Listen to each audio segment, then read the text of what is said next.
السلام عليكم ورحمة الله. القصة ديال اليوم قصة خيانة زوجية على لسان صاحبتها. ولكن قبل ما نبداو، المرجو الاشتراك في القناة وتفعيل الجرس باش يوصلكم الجديد. كتقول صاحبة القصة: أنا امرأة مزوجة وأم لطفلين، عايشة حياة زوجية عادية بحال أي أسرة مغربية، مرة فرحانين مرة المشاكل، ولكن عموما كان حياتنا مستقرة وزوينة.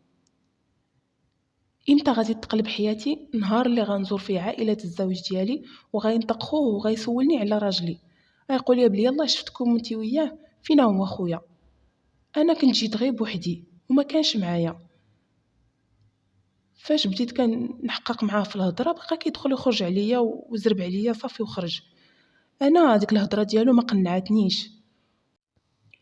فاش رجعت للدار سولت راجلي وقلت لي على شنو قال لي خوه. طبيعه الحال هو غينفي ديك الهضره اللي تقالت.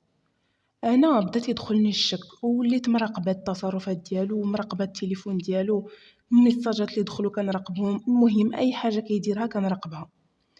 هو صراحه الله كان انسان ظريف، كان انسان تخلق وظريف معايا بزاف، يعني ماشي ديال داكشي. وحتى انا في صراحه الله ما عمرني قصرت معاه، ما عمرني قصرت من جهته، ولا في ناحيه النظافه، لا من ناحيه نظافه الدار ولا في الشكل ديالي، المهم ديما نقيه متوله، ولا حتى من الناحيه الجنسيه. واخا هكا كنت ديما كنسولو، كنت كنقول ليه اذا كان فيا شي عيب ولا مقصره من ناحيه شي حاجه يقولها ليا ويصارحني، يعني عادي ما عنديش مشكل. كان تيقول لي بلي العيب ماشي فيا وبلي العيب فيه هو. المهم انا واخا داكشي كلشي بقيت مراقبه، مراقبه التليفون ديالو، مراقبه التصرفات، مهم مراقبه في اي حاجه كيديرها مراقبه. ايوا حتى غنتاكد بانه فعلا كيخونني. هذاك الخبر بقيت مخبياه وما قلتهاش ليه طبيعه الحال، بقيت مخبياه، وكان داك السر خانقني بزاف. بدا كيوجيوني حتى انا افكار باش نخونو وننتقم منه. بعض المرات تنعل الشيطان، بعض المرات تنقول كون غير لقيت من نعاود نخوي قلبي حتى انا. ايوا واحد المره غنفكر في الصديق ديالو، اتصلت بيه وعاودت ليه شنو كاين، وطلبت منه باش يوعيه وينصحو ويردو لجهتي. هو ما رفضش ليا الطلب ديالي. ايوا صافي بقينا انا وياه كل مره كيواسيني، مره كيسولني زعما واش كاين شي تحسن ولا واش باقي على نفس الحال. المهم بقى التواصل انا وياه ديما الهضره ديما، حتى صافي تطورات الهضره ديالنا، يعني ما بقيناش كنهضروا غير على المشاكل ولا نسيناهم، ولا كل واحد كيهضر على راسو وعلى الحياه ديالو الشخصيه. ايوا واحد النهار جا لحد الدار وطلب مني باش ننزل. فاش نزلت لعندو كان ناوي يدخل للدار، انا من الخلعه بالزربه سديت الباب ودخلت في حالي. هاد الشي كله ما عمرني قلت لراجلي حتى حاجه. والتواصل مع صاحبه باقي، ديما كيتصل بيا، ديما كنهضروا بلا خبارو. كان تيقول لي بلي كيرتاح فاش كيهضر معايا، وبلي عمرو عرف شي وحده بحالي. انا كانت ديك الهضره كتعجبني بزاف، وصراحه اثرت فيا وثقت. واحد المره الزوج ديالي غيجي واحد السفر في الخدمه، وغيمشي مده تقريبا اسبوع، مدينه بعيده شويه على فين ساكنين.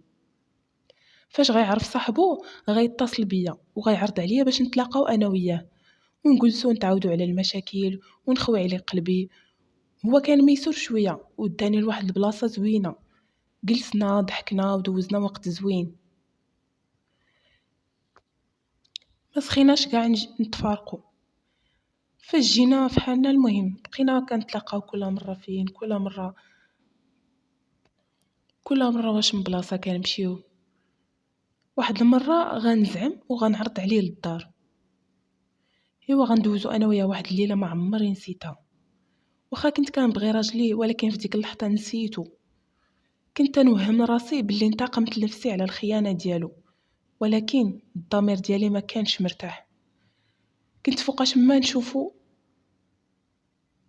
كان كيبان لي داك الفعل اللي درت. ما حملت راسي كاع بمره، كنت كنحس بواحد عذاب الضمير خايب بزاف. صافي بلوكيت صاحبو، بلوكيت النمره ديالو، وقطعت كاع مع التواصل. ما بقيتش كنهضر معاه، ما بقيتش كنتواصلوا كاع بمره. ولكن واخا هكاك الضمير ديالي ما مرتاحش، انا ما مرتاحاش نفسيا. كل مره كنقول نعاود ليه شنو درت، ولا نطلب الطلاق. مره كنقول غير نسكت ونطوي الصفحه. ايوا بقيت عايشه مع هذا الصراع الداخلي ديالي، بقيت عايشه مع هذا الصراع الداخلي ديالي وعايشه في العذاب النفسي، ما مرتاحاش. وهذا الشيء كيبقى غير نتيجه الاهمال من الطرفين، حيت انا ما كنزكيش راسي. النصيحه اللي نقدر نعطي للازواج من خلال هذه التجربه ديالي انه يستمعوا لبعضياتهم. اذا كان شي مشكل يحاولوا حلوه غير بيناتكم، مهم هضروا، صارحوا بعضياتكم. راه الخيانه الزوجيه ما عندها حتى شي تبرير، والذنب صعيب يتغفر. شكرا لكم على الاستماع، وان شاء الله نتلاقاو في قصه